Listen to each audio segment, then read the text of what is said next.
Hola, ¿qué tal? Buenas tardes. En esta sesión vamos a continuar con el tema de las problemáticas éticas del deterioro del ambiente y el consumismo.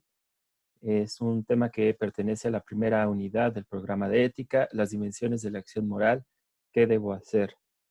En la sesión anterior empezamos analizando el caso del futbolista Alan Pulido, quien es aficionado a coleccionar autos deportivos, a manejarlos, y generó un poco de debate, no él, sino en realidad el presidente de México, cuando en una de sus conferencias mañaneras aludió a estos casos de futbolistas que ganan mucho dinero y que pueden comprarse muchos autos, hasta 10 Ferraris, decía el presidente, y él cuestionaba que se diera esto.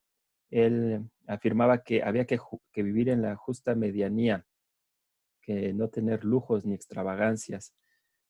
Entonces, en la sesión anterior hablamos de cómo esta vida de lujos y extravagancias, pues no es solamente de un futbolista, sino que pertenece a muchas personas, sobre todo de los países industrializados, de los países desarrollados, en los cuales se ha dado un fenómeno llamado consumismo o sociedad de consumo. Caracterizamos la sociedad de consumo como una configuración social que coloca el consumo como el centro de la economía y de la cultura y también de los valores en los cuales se forman a los individuos de las sociedades.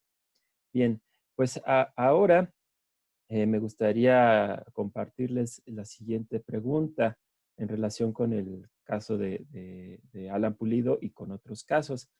¿Sería buena idea, sería moralmente correcto limitar el consumo, regular el consumo? Por ejemplo, limitar el número de automóviles que puede adquirir una persona.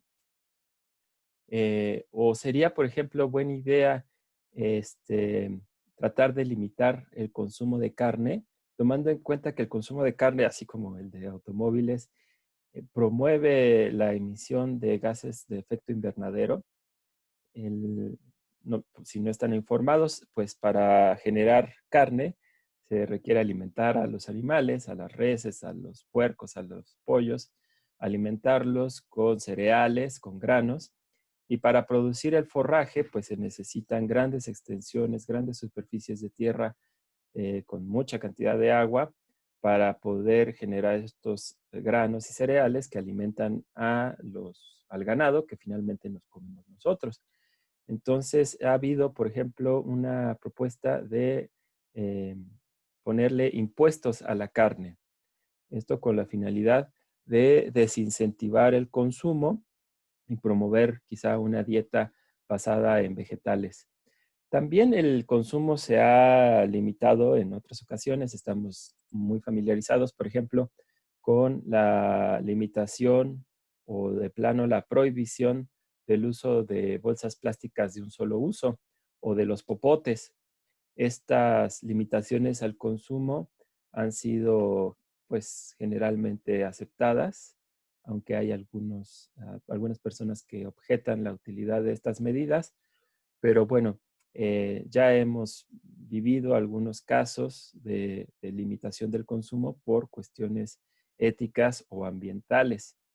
Bien, entonces, en esta sesión vamos a ver primero algunos datos sobre el consumismo y el impacto al medio ambiente del consumismo y posteriormente algunas reflexiones éticas sobre los problemas que entraña el consumismo y el deterioro del ambiente y las propuestas que también desde la ética se hacen para resolver estos problemas. Las fuentes en las que nos vamos a basar es un libro del 2002 de la filósofa española de la Cortina, titulado Por una ética del consumo, y el libro de 2014 de la periodista canadiense Naomi Klein, Esto lo cambia todo. Primero, los datos. Durante la segunda mitad del siglo XX aumentó mucho el consumo en general, aumentó 6 veces durante 50 años. 5 veces aumentó el consumo de combustibles fósiles, 4 veces las capturas marinas, 2 veces el consumo de agua dulce y madera y 3 veces las emisiones de desechos. Esta es información que encontramos en el libro de Adela Cortina. Evidentemente, esta tendencia al alza en el consumo no puede sostenerse, ya lo señaló en 1972 el Club de Roma, que en una estimación ellos calculan que para finales del siglo XXI se habrán agotado todos los recursos renovables de la Tierra. De igual manera, el Fondo Mundial de la Naturaleza señala que, siguiendo esta tendencia, se requerirían 3 planetas para que toda la población mundial pudiera tener la misma capacidad de consumo que el 20% más favorecido. Otros datos que encontramos en el documental, que se lo recomiendo mucho, está en Netflix, de el ambientalista y zoólogo David Attenborough, A Life in Our Planet, se llama el documental. Pues nos muestra aquí datos de más o menos un siglo, de 1937 a 2020. Seleccioné estos cortes que son cada 30 años. En 1937 pueden observar cómo la población mundial era pequeña, relativamente, de 2.300 millones de habitantes, y teníamos una cantidad de carbono en la atmósfera de 280 partes por millón. Había 66% de tierras silvestres no explotadas por el ser humano. Conforme va pasando el tiempo, vemos cómo aumenta la población, aumenta la proporción de carbono en la atmósfera y disminuye las tierras para animales silvestres. Y bueno, de 1960 a 1997, que es justo la segunda mitad del siglo XX, se dispara la población mundial al doble. De 3.000 millones de habitantes pasamos a casi 6.000 millones de habitantes. El carbono en la atmósfera también aumenta y se reduce 20% la cantidad de tierras silvestres. Ya para 2020 tenemos una población de 7.800 millones de habitantes, con una cantidad de carbono en la atmósfera que es casi el doble que la que había hace un siglo, y también la cantidad de tierra silvestre es casi de la mitad de la que había hace un siglo. Estos son los datos del impacto ecológico que tiene el consumo. Ha habido varias alertas, ha habido eh, varias cumbres en las cuales todos los países del mundo se han reunido para discutir estos problemas y tratar de llegar a soluciones. La primera alerta, podríamos decir, se da cuando en 1965 el Comité Asesor en Ciencia dirige un informe al presidente Lyndon Johnson de Estados Unidos para notificarle que la expansión del modelo industrial a todos los países del mundo está ocasionando un incremento importante en las emisiones de gases de dióxido de carbono, y esto puede traer como consecuencias cambios climáticos muy perjudiciales para el ser humano. Esto es lo que desde 1965 sabe, digamos, el presidente de Estados Unidos, los gobiernos del mundo. Ahora, es hasta 1988 que se celebra la primera conferencia mundial sobre la atmósfera cambiante en Toronto, y a partir de esa fecha, más exactamente a partir de 1990, 1994, cada año hay diferentes cumbres, se celebran cumbres de las Naciones Unidas sobre el clima, dentro de las cuales podemos destacar en 1992 la Cumbre de la Tierra en Río, donde se firma la Convención Marco de las Naciones Unidas sobre el Cambio Climático.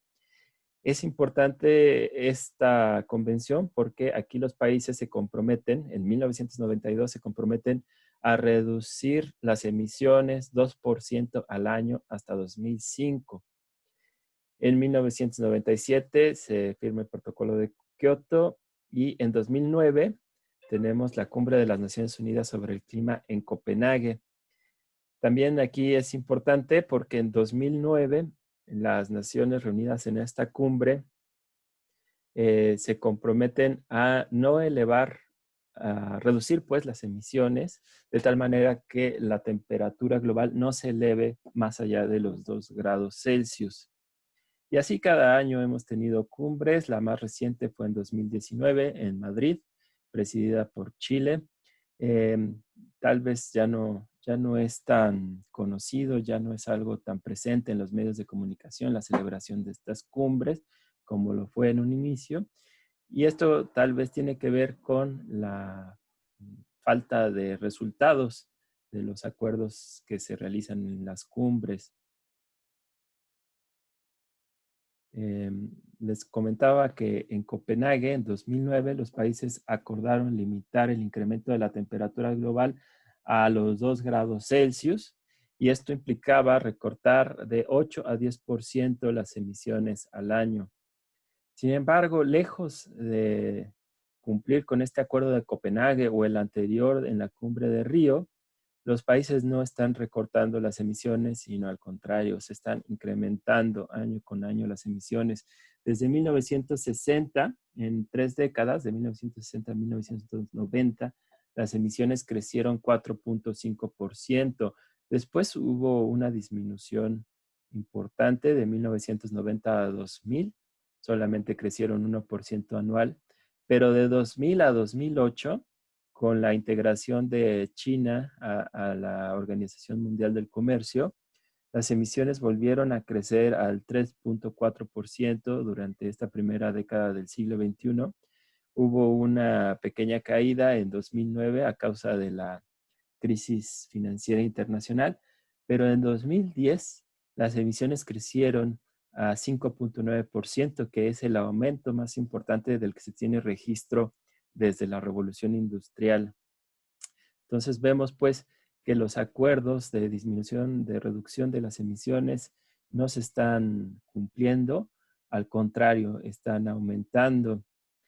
En síntesis, en 2013, las emisiones globales de dióxido de carbono fueron 61% más altas que en 1990. Hay que tomar en cuenta que no es tan fácil reducir el efecto invernadero de los gases, ya que permanecen en la atmósfera cientos de años antes de poder ser reabsorbidos. De tal manera que aun cuando el día de mañana los países decidieran cerrar todas las refinerías, todas las fábricas que utilizan combustibles fósiles, etcétera, esto no serviría ya de mucho, porque los gases de efecto invernadero van a permanecer en la atmósfera todavía cientos de años, incrementando la temperatura global. Digo, no serviría de mucho, pero sería pues importante o de gran ayuda empezar a reducir las emisiones. Bueno, miren, hasta 2014 la temperatura global había aumentado 0.8 grados Celsius.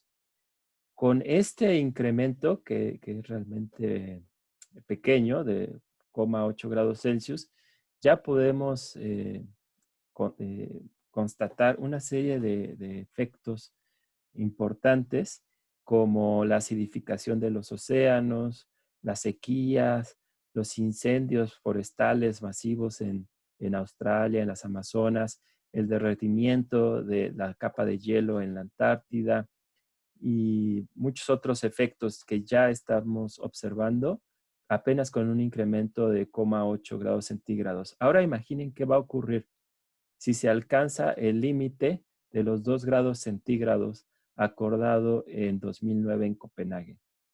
Los pronósticos son que si llegamos a alcanzar este límite, que por alguna razón los países consideran aceptable, pero podríamos cuestionar qué tan aceptable es eso, se produciría la destrucción del Amazonas, sequías, destrucción de cosechas, desintegración de la capa de hielo de la Antártida y demás. Bueno, pero distintas instituciones internacionales como el Banco Mundial o la Asociación Internacional de Energía calculan que, siguiendo la tendencia, podríamos no solamente llegar a 2 grados Celsius, sino incluso alcanzar los 4 grados o hasta 6 grados Celsius, y ya con este incremento tan grande de la temperatura global, se desatarían procesos irreversibles e impredecibles. Se alcanzarían puntos de inflexión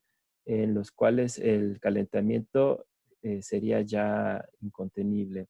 Por ejemplo, se derretiría la capa de hielo del Ártico, el permafrost del Ártico, que retiene metano. Y el metano es un gas varias veces más potente que el dióxido de carbono en cuanto a los efectos invernadero, al efecto invernadero, perdón. De igual manera, si se derrite la capa de hielo del Ártico, el Sol se concentraría más en la Tierra, ya que no habría esta capa de hielo que ayude a disipar el calor al reflejar los rayos de luz del Sol. Bien, bueno, esto tendría muchas consecuencias, aumentaría el nivel del mar, se inundarían ciudades, poblaciones enteras tendrían que ser desplazadas. Ahora, ¿qué puede decir la ética frente a esta crisis climática ocasionada en gran medida por un modelo económico, social basado en el consumo? Pues lo primero es que para la ética las soluciones tecnológicas o de mercado no son suficientes. Han demostrado que no son suficientes durante décadas y aunque son muy importantes, pues son muy importantes las innovaciones tecnológicas o los incentivos que se puedan dar desde el mercado, pero no son suficientes. Hace falta un cambio de actitud, un cambio de carácter o etos. Eh, la ética tiene tres enfoques sobre el problema ambiental.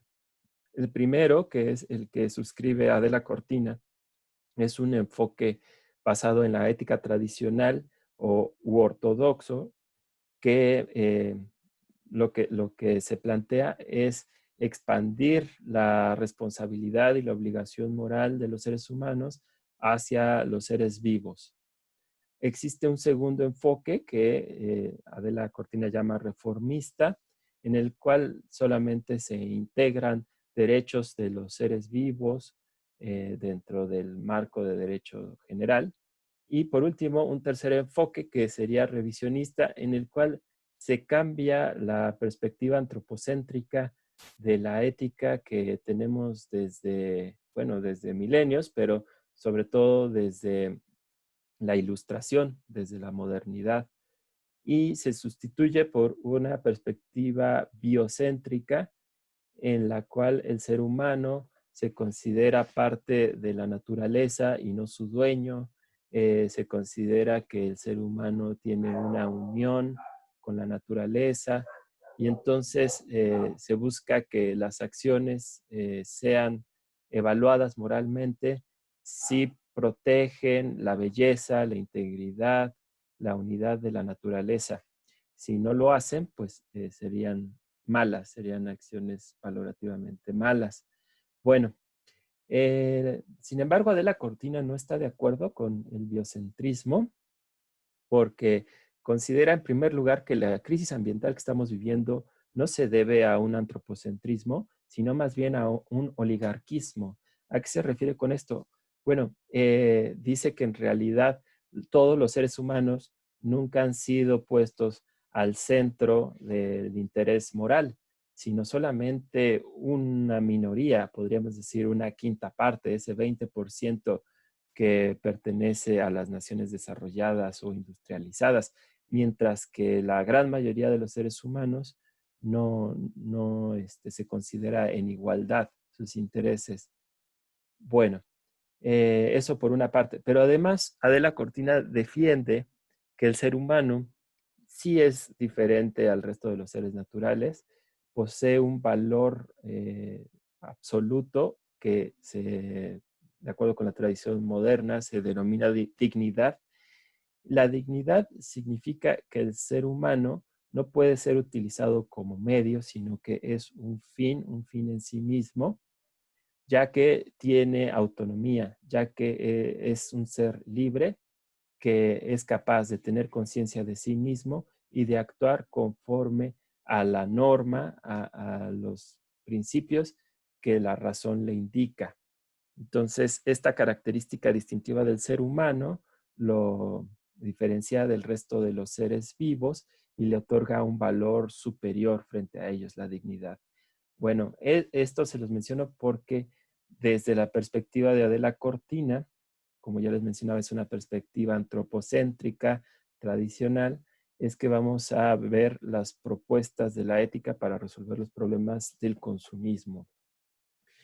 Estos problemas, haciendo una breve recapitulación, consisten en la heteronomía de la identidad de las personas. ¿Por qué? Porque en la sociedad de consumo no es el sujeto quien define su ideal de felicidad, sus deseos, su autoestima, sino que está todo esto condicionado por la publicidad y la presión social. Entonces, esto genera una identidad heterónoma. En segundo lugar, la fragmentación de la identidad. De nuevo, al pasar de la sociedad de productores a la sociedad de consumo, el mercado laboral ya no es estable. Los trabajadores ya no pueden tener una profesión para toda su vida, de manera que su identidad ya no se construye en relación a su trabajo, sino ahora en relación al consumo. Pero el consumo tampoco es fijo, sino que va cambiando al ritmo de la moda, de tal manera que la identidad cambia junto con el consumo. Tenemos entonces una identidad fragmentada o líquida, en palabras de Bauman. La velocidad en la cual se producen nuevas mercancías, se generan nuevas modas y la saturación de la información, de la publicidad, impiden que el consumidor pueda reflexionar, eh, percatarse de sus necesidades, de sus motivaciones personales y tomar una decisión razonada de qué bienes son aquellos que le convienen para eh, resolver sus necesidades. Esa es otra característica, la ausencia de reflexión. De igual manera, en fechas más recientes, Lipovetsky nos habla de la mercantilización de la felicidad, en el sentido de que la oferta del mercado ya no solo se limita a bienes materiales, sino ahora también ofrece, por así decirlo, bienes espirituales que se dirigen a las necesidades afectivas o sociales de las personas y de esa manera esas necesidades, esos deseos resultan mercantilizados de la misma manera que las necesidades más físicas o materiales. Bueno, otra problemática ética del consumismo es la desigualdad, porque el mercado, la libre competencia, no le interesa necesariamente la equidad o el acceso igualitario a los bienes para cubrir necesidades básicas, sino pues la libre competencia precisamente es libre y ahí unos ganan y otros pierden, de tal manera que hay una minoría que termina acaparando los bienes mientras que la mayoría carece de ellos. Y por último, la moralidad del mercado, que esto era eh, algo que veíamos en cuanto al fútbol, a la medicina, en el sentido de que el mercado no se fija en la verdadera utilidad que tienen los bienes para establecer los precios. No, por ejemplo, se fija si los alimentos o la medicina es más útil que un espectáculo de fútbol. Eso no le preocupa al mercado, sino simplemente las leyes de la oferta y la demanda. Y si hay mayor demanda de comida chatarra o hay mayor demanda de espectáculo de fútbol, bueno, pues a eso le va a poner un precio mayor que el precio de las medicinas o el precio de los alimentos. Entonces, la moralidad del mercado tiene que ver con una neutralidad valorativa de los bienes que se ofrecen en el mercado. De esto nos habla un filósofo estadounidense, Michael Sandel, en un libro que les recomiendo mucho, se llama Lo que el dinero no puede comprar. Bien, entonces estos son los problemas en una síntesis relacionados con el consumismo. Frente a estos problemas, Adela Cortina nos propone una ética del consumo que sea autónomo, justo, autónomo, justo, felicitante y responsable. Este responsable lo agregué yo. Vamos a empezar con el consumo autónomo. Bueno, Por consumo autónomo se refiere, Cortina, a que al adquirir un bien, nos fijemos primero si responde a verdaderas necesidades nuestras. Necesitamos entonces tomar conciencia, por una parte, de las motivaciones personales auténticas y por otro, de las presiones sociales que nos pueden orillar o influenciar para adquirir ciertos bienes que realmente no necesitamos ni responden a nuestro deseo. Entonces, lo primero es tomar conciencia de nuestras motivaciones personales para así poder apropiarnos de las cosas que realmente sirvan a nuestros fines y no al revés, o sea, expropiarnos en cosas que no nos sirven y que terminamos nosotros sirviéndoles a ellas. Debemos, dice Cortina, elegir un consumo que salvaguarde la libertad de elección en el futuro, es decir, que no la comprometa, que no nos veamos después enganchados, obligados de alguna manera a darle mantenimiento, a seguir gastando en la conservación del producto o a tener que comprar aditamentos del producto, sino que al adquirir ese producto podamos usarlo y no que él nos use a nosotros. Muy bien. Bueno, la siguiente característica es el consumo justo. La justicia la interpreta Cortina desde la ética de Kant, por una parte, y más recientemente la ética del discurso, que fue planteada por Habermas y Apple. Lo que hace Cortina es reformular los imperativos categóricos de Kant aplicados al consumo. Estos imperativos categóricos sirven como test, como criterios para averiguar, para determinar si una norma es justa o no lo es. El primero sería: consume de tal modo que la norma sea universal sin poner en peligro el mantenimiento de la naturaleza. En el ejemplo que analiza Cortina es, por ejemplo, comprar un auto por persona, que cada persona tenga un auto. Dice Cortina, y creo que tiene mucha razón, que esto no es universalizable.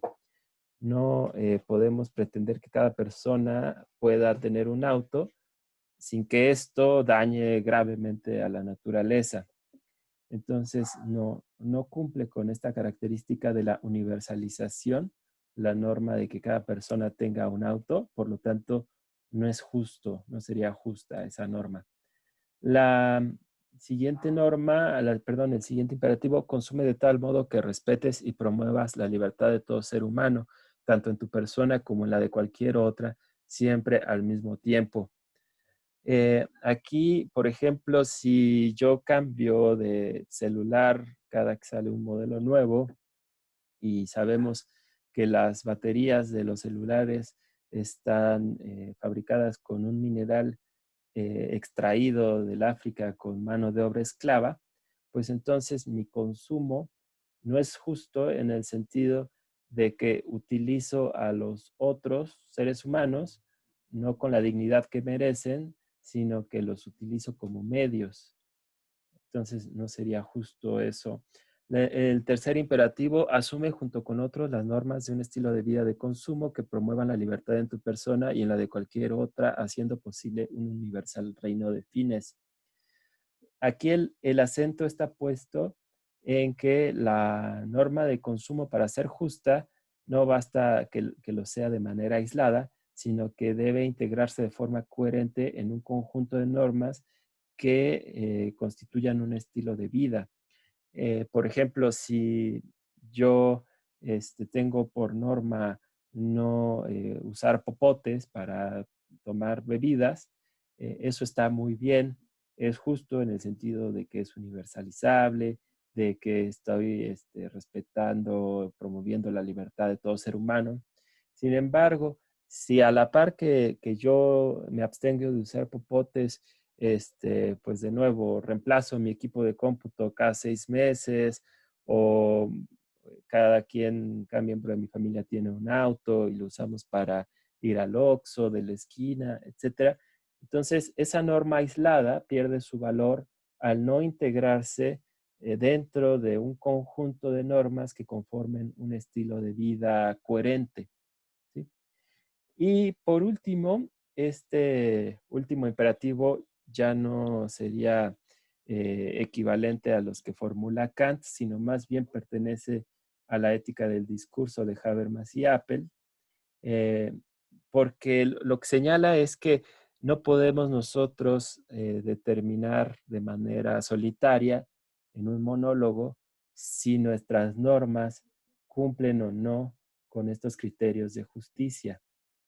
Tenemos que dialogar con los afectados del consumo de los bienes para en ese diálogo llegar a un acuerdo sobre si es universalizable, si se respeta la libertad o si forma parte de un estilo de vida coherente. Entonces, este último imperativo nos dice, una norma de consumo solo será justa si promueve las capacidades necesarias de los afectados para poder dialogar acerca de su justicia en condición de simetría. También es importante que no solamente el buscar dialogar con los afectados, con los consumidores, sobre la universalidad de tal o cual norma, sino que también debemos buscar que las condiciones de ese diálogo sean simétricas, sean igualitarias, que todos los participantes de este diálogo cuenten con capacidades, con las capacidades al menos las necesarias para poder participar en ese diálogo. Entonces, esas serían las 4 características de un consumo justo.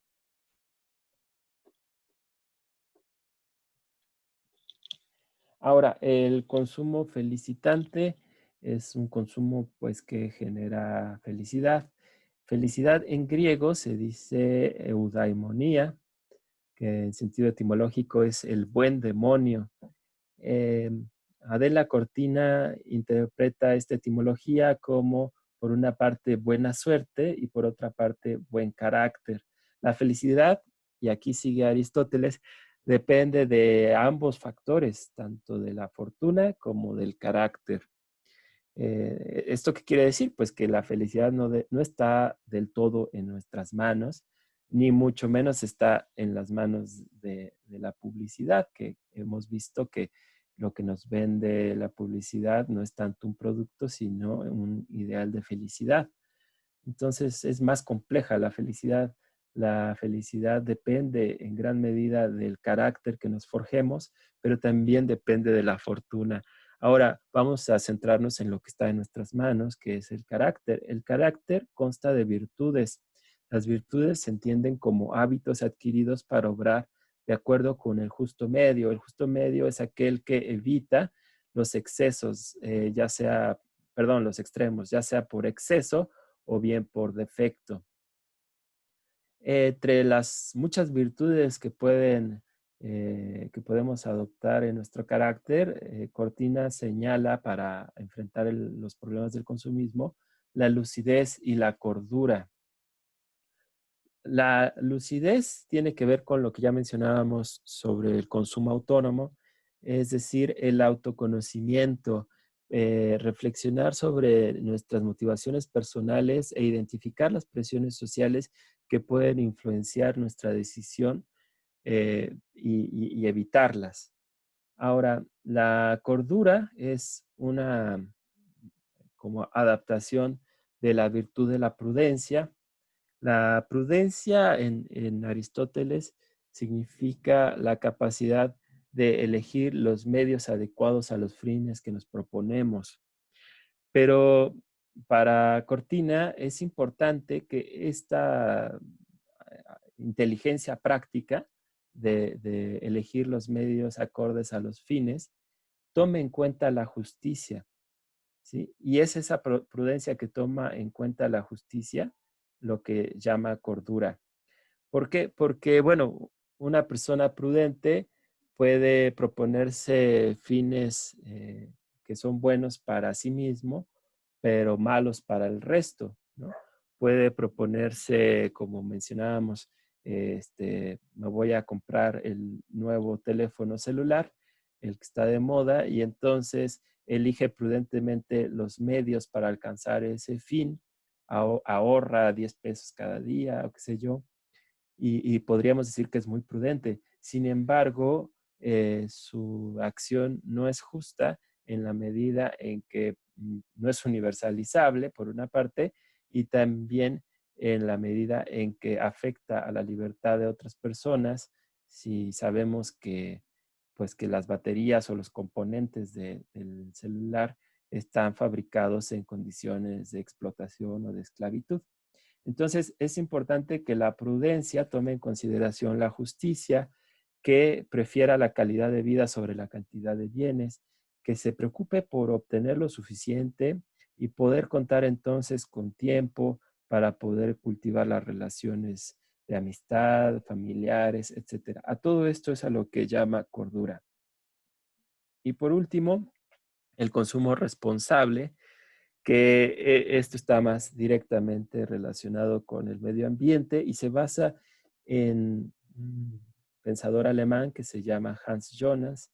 Escribió un libro, El principio de responsabilidad, ensayo de una ética para la civilización tecnológica.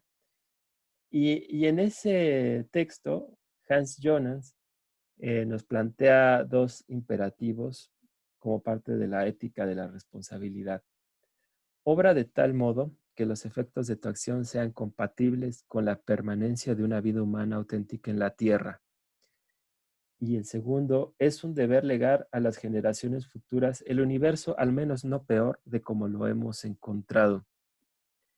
Se trata entonces en estos dos imperativos de responsabilizarnos por los efectos que tendrán nuestras acciones en personas que no viven, que no son nuestras contemporáneas, en personas que van a vivir después, probablemente cuando ya hayamos muerto. Es una responsabilidad hacia las generaciones futuras.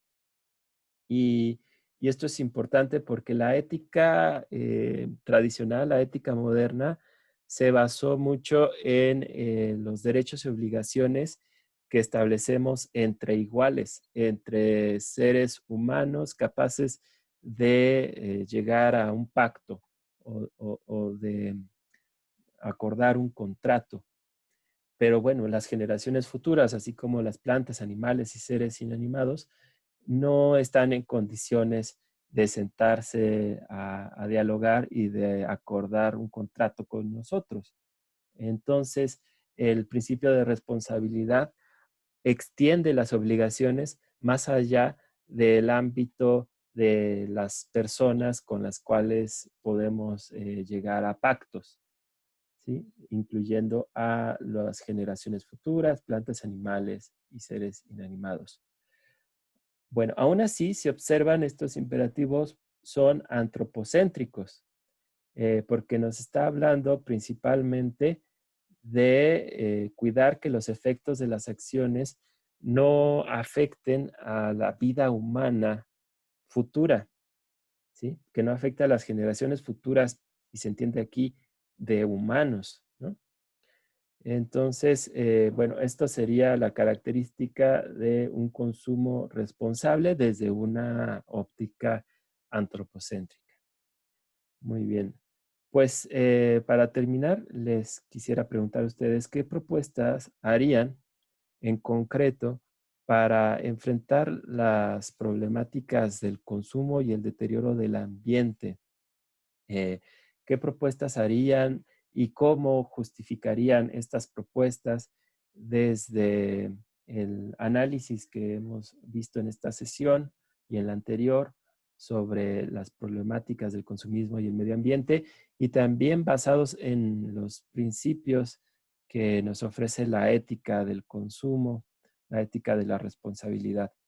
Bueno, les propongo que si tienen alguna propuesta que les interese compartir o promover, la redacten en esta plataforma, que es una especie de red social, change.org. Ahí la plataforma los va guiando paso a paso y para que redacten ustedes su petición. y después, ya que la hayan terminado, pueden compartir el enlace en la clase para que le demos difusión. Eso es todo. Les agradezco mucho su atención.